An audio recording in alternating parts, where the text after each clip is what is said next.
When the horse runs off. Long ago, in a country where the mountains are among the world's loftiest, there lived an old farmer and his son. The boy spent his days attending to the work of the farm and their one horse, a beautiful white stallion. After years of careful training, the horse ran swifter and smoother than any other in the region. But one day, father and son awoke to find their cherished animal missing. The son was heartbroken. Neighbors gathered round the two and lamented their great loss.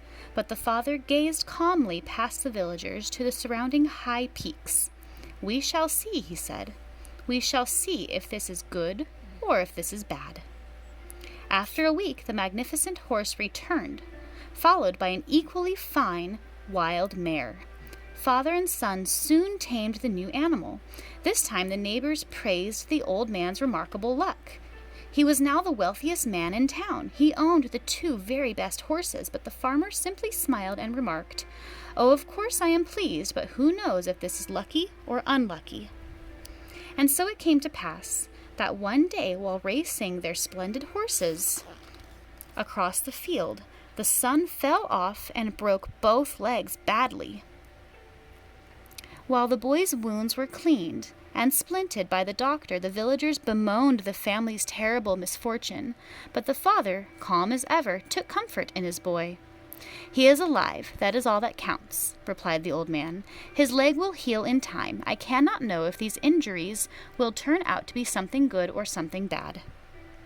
The very next week, a battalion of soldiers marched into the village.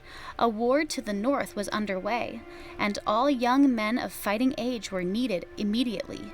Mothers and fathers gathered food and warm clothing for their boys. With sorrowful goodbyes, they reluctantly let their sons join the soldiers. But alas! There was one boy in the village left behind in his bed, for it was obvious his wounds would take many months to heal.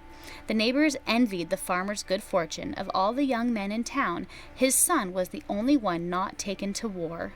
The old farmer looked out across the field at his two fine horses grazing.